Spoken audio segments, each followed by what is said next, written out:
Athéna, une petite ville où tout le monde se connaît.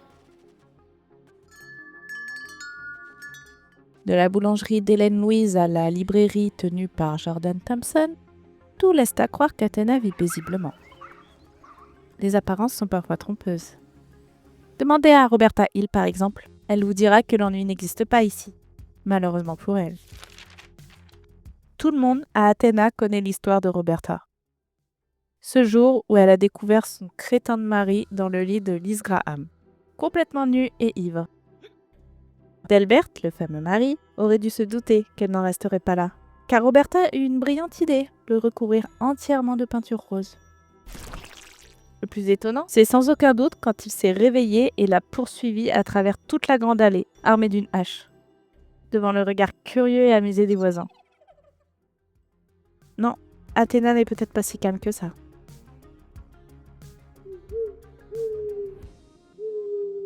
Et ce soir, l'agitation est présente dans toute la ville.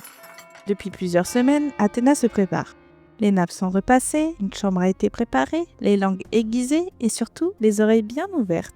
Car ce soir, Athéna s'apprête à honorer l'un de ses enfants prodiges, une personnalité connue de tous ici, Godfrey Priest.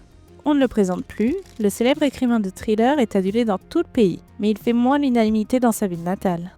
Certains trouvent ses livres passables, d'autres purement médiocres. Mais tous s'accordent sur une chose, Godfrey Priest aime se faire remarquer, et ça, depuis toujours. Et si je vous disais que le gala n'aura jamais lieu ? Le corps de Godfrey Priest vient d'être retrouvé dans sa chambre d'hôtel.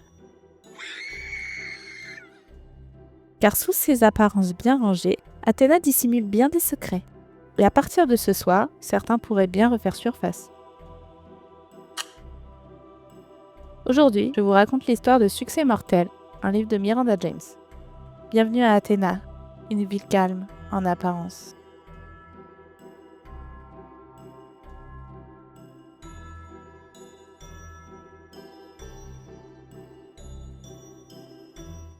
Avant de résoudre ces mystères, découvrons un peu les personnages clés de cette affaire. Charles Harris, ou plutôt Charlie, 50 ans, bibliothécaire. Veuf, discret, attaché à sa routine et à son chat Diesel, un Maine Coon gigantesque devenu la coqueluche de la ville. Fait important, c'est lui qui découvre le corps de Godfrey. Un témoin ? Un enquêteur amateur ? À Athéna, tout le monde joue un rôle. Justin Wardlow, 18 ans, étudiant en première année, hébergé chez Charlie par amitié pour sa mère, Julia. Brillant, réservé et un peu nerveux ces derniers jours. Il était à l'hôtel avec Godfrey, peu de temps avant le drame. Un fils en colère ou un jeune homme dépassé par les secrets des adultes ? Julia Wardlow, mère de Justin et épouse d'Ezra Wardlow, femme impulsive, intelligente. Camarade de classe de Charlie et Godfrey, elle connaît l'écrivain depuis longtemps, très longtemps même. Certains disent l'avoir vu à l'hôtel l'après-midi du meurtre. Ezra Wardlow, la cinquantaine, pasteur. Il a toujours voulu que son fils suive la même voie que lui. Un poil colérique par moments. Il s'est battu avec Godfrey le jour de sa mort. Alors, qu'avait-il à reprocher à Godfrey ? Willie Clark, employé de la bibliothèque, froid, solitaire, très peu amical en vérité, harcelé au lycée par Godfrey et sa bande. Aujourd'hui encore, sa colère n'a pas diminué. Peter Van Der Keller, directeur de la bibliothèque. Rangé, mesuré, mais le genre d'homme qui n'oublie jamais. Son ex-femme l'a quitté pour Godfrey, il y a 10 ans. Coïncidence ou blessure encore vive ? Rick Tackett, travaillait à la logistique, silencieux, efficace, toujours en arrière-plan, mais toujours là. Il ne parle jamais de sa famille, ni de son passé. Il semble étrangement intéressé par cette affaire. En même temps, une affaire de meurtre à Athéna n'est pas anodin. Jordan Thompson, propriétaire de la librairie du centre-ville, professionnelle, charmante, Godfrey avait annulé plusieurs de ses séances de dédicaces. Ça avait mis en colère les clients de la librairie, qui avaient fait le déplacement exprès pour le voir. Est-ce suffisant pour en vouloir à l'écrivain, ou y a-t-il autre chose derrière ? Revenons un peu en arrière, bien avant la découverte du corps du pauvre écrivain. Ce soir-là, un gala devait être organisé pour célébrer l'enfant du pays, Godfrey Priest. Godfrey arrive en avance et, comme toujours, il attire l'attention. Il annonce faire don de ses manuscrits à la bibliothèque municipale. Mais Charlie, qui le connaît depuis le lycée, c'est qu'avec Godfrey, rien n'est jamais gratuit. C'est sans doute à ce moment-là que tout commence. Les premiers secrets sont dévoilés. Alors que Charlie pensait commencer une journée tranquille, il découvre une vérité. Godfrey est le père biologique de Justin. Un choc. Surtout que Julia ne lui en a jamais parlé. Et Justin est-il au courant? Et Ezra le savait-il en épousant Julia? La tension monte encore d'un cran lorsqu'une dispute éclate à la maison. Ezra, le mari de Julia, hurle sur son fils. Il insiste pour qu'il rentre à la maison. Justin refuse et lui lance en pleine figure que de toute façon, il n'est pas son vrai père. Ezra, furieux, le gifle. Si fort que Charlie est contraint de le mettre dehors. Plus tard dans la journée, Julia déjeune avec Godfrey. Une conversation qui ne durera pas puisqu'elle est interrompue. Un homme entre dans le restaurant. C'est Ezra, furieux. De toute évidence, il était au courant pour Godfrey et Julia. Un coup de poing part. Godfrey esquive et répond. Direction l'hôpital pour Julia et Ezra. Rien de bien grave finalement, à part un nez cassé. Et pendant que les préparatifs du gala s'accélèrent, quelqu'un, quelque part, pense à l'arrêter pour de bon. On y est. Le gala est annulé. Godfrey Priest ne montera pas sur scène ce soir. Et pour cause, il ne respirera plus jamais. Charlie n'a pas revu Justin depuis le matin. Il commence à s'inquiéter, pris d'un mauvais pressentiment, il décide de sortir. Prendre l'air, mais surtout retrouver ce fichu garçon. Sans doute était-il toujours en compagnie de Godfrey. Direction l'hôtel d'Athéna, le Farrington House, le seul assez chic pour l'écrivain. Devant l'hôtel, Charlie repère Justin. Il est assis seul, sur un banc, figé, le regard dans le vide. Il tremble de froid. Pourtant, il refuse de retourner à l'intérieur, sans dire pourquoi. Après quelques minutes de silence, Charlie parvient à le convaincre. Ils traversent ensemble le hall, montent au 3e étage. Justin a un badge. C'est Godfrey qui lui a donné dans l'après-midi. Quand ils ouvrent la porte, l'odeur les frappe. Puis le silence. Et enfin, l'évidence. Le corps de Godfrey Priest gît derrière le sofa. Charlie s'avance, il vérifie son pouls. Rien. À ses pieds, un téléphone violet, presque identique à celui de Justin. Il appelle les secours, puis le bureau du shérif. En quelques minutes, Kanesha Berry est là. Shérif remplaçante, elle est sérieuse, froide et ambitieuse. Elle connaît bien Charlie, peut-être un peu trop. Sa mère, Azalea, est la gouvernante de Charlie depuis la mort de Tante Dottie. Et Kanesha n'a jamais digéré le choix de sa mère. Il est plus facile de remettre la faute sur Charlie. Mais c'était pas le moment de régler de vieux comptes. Un homme est mort. Et la liste des suspects s'allonge à mesure que l'enquête avance. Justin Wardlow, présent sur les lieux du crime avec Charlie, en possession du badge de la chambre de Godfrey. Mais qu'en est-il du téléphone? Après vérification, il s'agit bien de celui de Justin. Mais que s'est-il passé entre le fils et son père biologique? Un concours de circonstances ou un crime non prémédité? Julia Wardlow, sa mère, elle aurait été aperçue à l'hôtel dans l'après-midi. Jordan Thompson a été vue à l'hôtel avant l'arrivée de Julia et est ressortie avec un carton rempli de livres de Godfrey.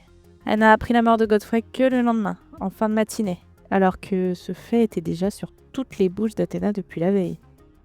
Peter Vanderkeller, le directeur de la bibliothèque. Il affirme avoir parlé à Godfrey au téléphone à 17h30, mais aucune trace de cet appel n'a jamais été trouvée. Finalement, il changera sa déclaration. Il n'y a jamais eu d'appel avec Godfrey, mais simplement une rencontre sur le palier de l'hôtel. Peter voulait simplement des excuses. Godfrey ne lui a pas ouvert, et ils ont parlé à travers la porte. Ce qui fait de Peter le dernier à avoir parlé à Godfrey. Willie Clark, le collègue discret de Charlie. Il a clairement exprimé sa haine envers Godfrey. Mais y a-t-il autre chose derrière? Rick Tackett, homme de l'ombre, pourquoi semble-t-il si curieux à propos de cette affaire? Et que sait-il vraiment sur Godfrey? Quelques heures après le meurtre, l'enquête commence pour Kanesha. Justin est interrogé. Il raconte une dispute. Godfrey voulait partir en Californie pendant plusieurs mois avec lui. Justin a refusé, préférant se concentrer sur ses études. Sauf qu'on ne refuse rien à Godfrey Priest. L'écrivain s'énerve et Justin quitte la chambre, furieux. Il est revenu 1 heure plus tard et l'a trouvé comme ça. Il panique, fait tomber son téléphone et s'enfuit. Julia, de son côté, dit qu'elle est restée toute la journée à l'hôpital avec Ezra. Pas de chance, un stylo a été retrouvé dans la chambre de Godfrey. Ce stylo porte les initiales E.W. Ezra Wardlaw. Elle se dandine, nerveuse. Elle est bien obligée de passer aux aveux maintenant. Ezra n'a jamais quitté l'hôpital. Il est gravement malade. Julia est passée à l'hôtel pour récupérer un chèque de Godfrey. Il n'avait pas de stylo, alors elle lui a passé celui qu'elle avait trouvé dans son sac. Elle a dû l'oublier. Rien de plus. Alors pourquoi avoir menti au départ? Le lendemain matin, la ville d'Athéna se réveille avec un meurtre sur les bras. Le nom de Godfrey Priest est sur toutes les lèvres. Et tout le monde attend une réponse, au moins un coupable. Rick Tackett apporte une livraison, le don de manuscrit. Il avait dû être envoyé la veille. On peut reprocher beaucoup de choses à Godfrey, mais il était très professionnel. 11 cartons, marqués du nom de Godfrey Priest. 10 sont numérotés de 1 à 10. Le 11e n'a ni numéro et n'est pas recensé dans l'inventaire. Pas de numéro, pas d'étiquette, pas de trace officielle, juste une clé et quelques vieilles disquettes. Charlie est intrigué et il n'est pas le seul. Rick Tackett jette un œil au carton. Il demande simplement à Charlie si ces cartons ont de la valeur. Rick n'a jamais posé ce genre de questions. En temps normal, il transporte, il range, il s'interroge pas. Mais là, quelque chose l'intéresse. Dans l'après-midi, Charlie fait un tour à la librairie de Jordan. Il pousse la porte et une tête l'accueille. C'est Patty. Les ragots fusent avec cette famille. Jordan Thompson aurait eu une liaison avec Godfrey. Apparemment, c'est lui qui l'aurait plaqué. Dans un carton posé au sol, Charlie aperçoit le nom de Godfrey Priest. Il prend un exemplaire, l'ouvre et constate. Il est signé et daté de la veille, soit le jour de sa mort. Jordan passe par là et explique qu'elle est passée à l'hôtel pour faire dédicacer ses livres. Un détail, mais à ce stade de l'enquête, chaque détail compte. Et c'est peu de temps après cette révélation qu'elle apprendra dans la bouche de Patty la mort de Godfrey. De retour à la bibliothèque, Melba, la tante de Patty, a quelque chose à lui dire. Elle aussi a eu une liaison avec Godfrey il y a 10 ans. Cette stupide liaison a même d'ailleurs ruiné son mariage. Mais comment un homme aussi réputé pour changer de femme parvenait-il à séduire autant de femmes? Il faut croire que Godfrey avait un don, un charme doux, presque tendre. En tout cas, c'est ce que disent ses anciennes conquêtes. C'est complètement l'opposé de celui qu'on imagine en lisant toute la violence et la misogynie présentes dans ses romans. Mais Melba a un autre élément qui pourrait intéresser notre enquête, une histoire de famille. Godfrey aurait un demi-frère. Ce demi-frère, c'est Rick Tackett. Oui, le Rick Tackett de la logistique. Il faut remonter des années en arrière. Madame Priest était mariée à Monsieur Tackett, le père de Rick.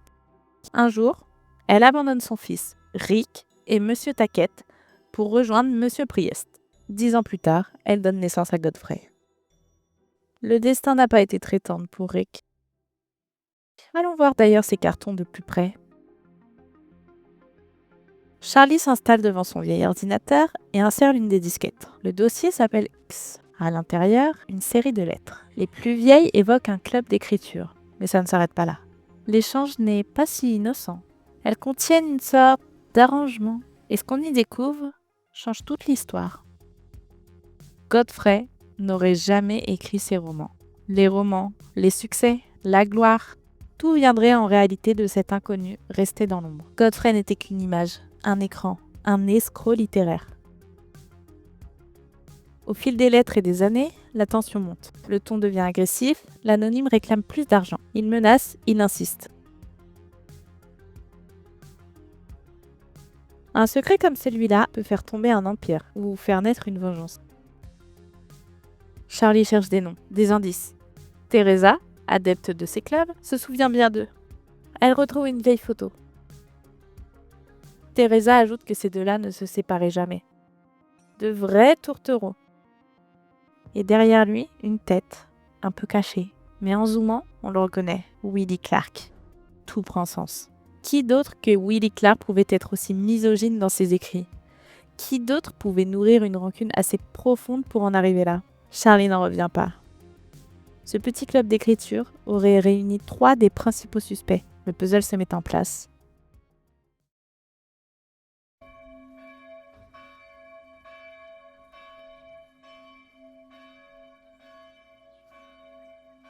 Quelques jours plus tard, la ville d'Athéna enterre son écrivain le plus célèbre.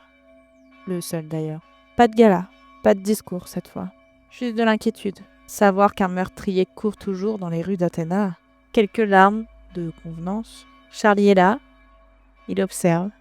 Tout le monde est présent, sauf la vérité. La cérémonie terminée, un notaire les invite à poursuivre chez Charlie. Pas par préférence, mais pour éviter les journalistes qui rôdent.